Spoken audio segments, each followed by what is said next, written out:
Donc, bonjour tout le monde, je m'appelle Jordan Robert, je suis un étudiant en agronomie de 3e année en production végétale. Je me trouve à faire partie de la relève agricole parce que je dois reprendre la ferme chez moi.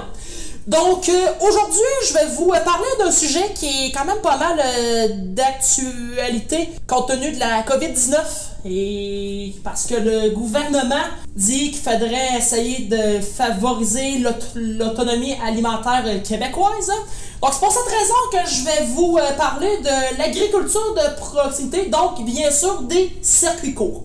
Bon, un circuit court, c'est caractérisé par, en fait, qu'il y ait au maximum un intermédiaire entre où est-ce que le produit est produit à la ferme et le consommateur. Les circuits courts, c'est plus que le nombre d'intermédiaires qu'il y a, c'est le lien qui se crée entre le consommateur et le producteur. On peut parler d'un lien de confiance dans la qualité des aliments et le fait que les petits producteurs soient à l'écoute de ce que les clients veulent.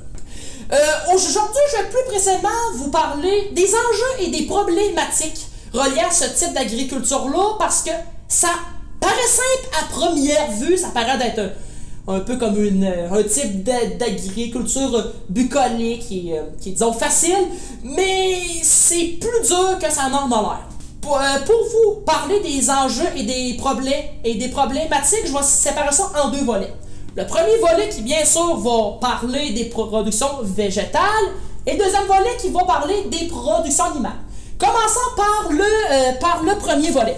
Je veux dire que dans les productions végétales, pour qu'une petite production de proximité soit viable, faut que le producteur soit diversifié.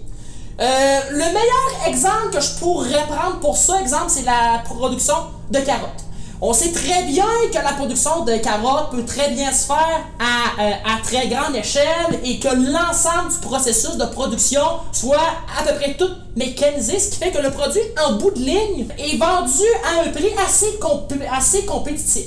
Ce qui fait en sorte qu'un petit agriculteur de proximité qui fait pratiquement tout à la main va avoir de la misère à pouvoir être compétitif. Donc, s'il veut pouvoir sortir un revenu acceptable de l'ensemble de ses productions, il faut qu'il soit diversifié. Donc, il va prendre un certain revenu de telle production, à moins qu'il puisse produire un produit qui est plus marginal ou qui est à valeur ajoutée, ce qui fait qu'il va avoir une meilleure marge de profit sur qu'est-ce qu'il va vendre. Deuxième point, c'est la visibilité des petites fermes de proximité et l'accessibilité au marché. Un des problèmes dans ça, c'est l'accès au marché public. On se dit que les marchés publics, oui, il y en a, c'est très bien. Sauf que ces marchés-là sont souvent dans des grands centres urbains. Disons, prenons Lévis, Québec, Montréal, toutes les grandes villes du genre. Les petits producteurs qui habitent à proximité de ces grandes villes-là, ça va être facile pour eux d'aller vendre leurs produits dans des marchés publics. Mais si on prend les producteurs qui sont dans des régions plus éloignées, des marchés publics souvent sont rares, même souvent inexistants, donc pour eux, c'est un premier problème.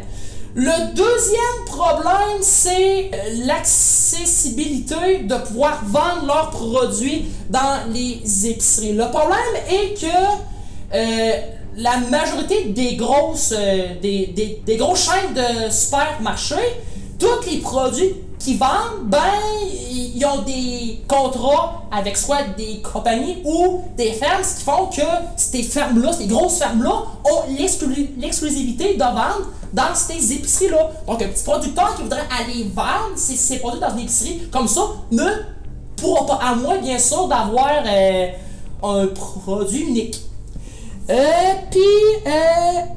Ensuite, l'autre trouble, c'est que ça revient au fait de qu'est-ce que je disais tantôt, vu que les petits producteurs sont un peu moins efficaces côté production, ben souvent ils ont des prix plus élevés, ce qui fait que c'est assez dur de rivaliser avec les produits venant de grosses fermes. Donc pouvoir percer le marché est beaucoup plus dur. Maintenant, je vais vous parler des productions animales, bien sûr. Un des problèmes principaux dans les productions animales de proximité est surtout relié aux élevages qui sont hors quota. Le meilleur exemple que je pourrais vous donner est l'élevage de poulets de grain. Par exemple, au Québec, un individu à une adresse donnée n'a pas le droit de produire plus que de 300 poulets de grain par année. Vous allez peut-être dire, 300 poulets, c'est quand même beaucoup. Sauf que pour quelqu'un qui veut quand même sortir un revenu substantiel de cette production-là, mais 300 poulets, c'est pas assez. Donc, ce qui apporte une assez bonne contrainte. Puis ça, cette contrainte-là peut s'appliquer à la production de dinde et d'œufs provenant bien sûr de poules pondeuses. Ensuite, un deuxième problème, c'est l'accessibilité aux abattoirs de proximité. Dans ces abattoirs-là, on a les abattoirs de catégorie B qui sont régis par le provincial, puis de catégorie A régis par le fédéral. C'est sûr que les petits producteurs de proximité vont surtout faire affaire avec les abattoirs de catégorie B, mais il faut se dire qu'il y en a de moins en moins au Québec et les abattoirs restants sont surchargés car il y a beaucoup trop de demandes. Donc, le problème qui découle de ça est que les petits producteurs déjà en place ont de la misère à pouvoir avoir de la place pour faire abattre leurs animaux, ce qui fait que ça vient compliquer leur gestion d'élevage et les futurs producteurs qui voudraient rentrer dans le milieu, ben il y en a qui se découragent parce qu'ils voient, bon oui, ça serait quand même facile de produire, mais si j'ai pas d'abattoir de proximité proche ou que j'en ai une mais qu'elle est toujours pleine, ben c'est quasiment impossible de pouvoir produire avec, disons, une certaine fluidité. Ensuite, un autre problème qu'il y a dans les productions animales de proximité qui est un peu semblable aux productions végétales est le fait que c'est dur pour les petits producteurs de pouvoir compétitionner avec les produits animaux venant des grosses fermes. Donc on s'entend qu'il y a des gens qui vont aimer mieux payer moins cher pour aller acheter leur poulet à l'épicerie, mais il y en a d'autres qui vont préférer mieux, peut-être payer plus cher bien sûr, pour aller acheter un poulet fermier. Puis il faut se dire que ça, c'est vraiment relié à moi, qu'est-ce que je pourrais appeler l'éthique agroalimentaire. Rendu en 2020, je pense qu'on a vraiment un questionnement à se poser. Est-ce qu'on aime mieux payer moins cher, puis puis disons plus encourager les grosses fermes, qui est très bien en soi, ou on aime mieux payer plus cher un peu, mais aller encourager l'économie vraiment locale. C'est un choix à faire, puis je crois qu'il faut vraiment prendre le temps de bien y réfléchir. Ensuite, le dernier point à propos des productions animales, c'est que, étant donné que les petites productions, que c'est à petite échelle bien sûr, quand les petits producteurs vont acheter de l'équipement ou de la moulée, ils vont toujours acheter ça en petite quantité. Ce qui fait en sorte qu'ils payent plus cher parce qu'ils n'ont pas de prix de volume. Ce qui fait bien sûr que leurs coûts de production sont quand même considérablement plus élevés. Ça fait en sorte que même s'ils voudraient être compétitifs au moindrement un peu, ben juste les coûts de production qu'on pourrait dire qui sont comme imposés font en sorte qu'ils ont comme plus ou moins de contrôle direct sur leurs coûts de production.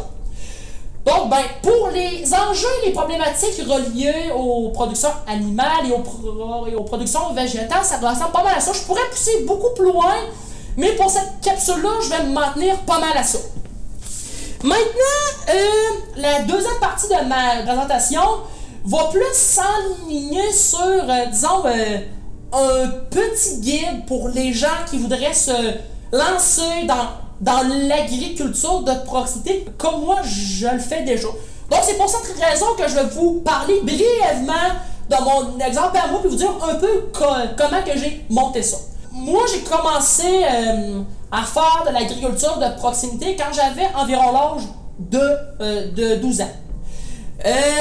J'ai commencé dans les productions animales. J'ai commencé par des poules.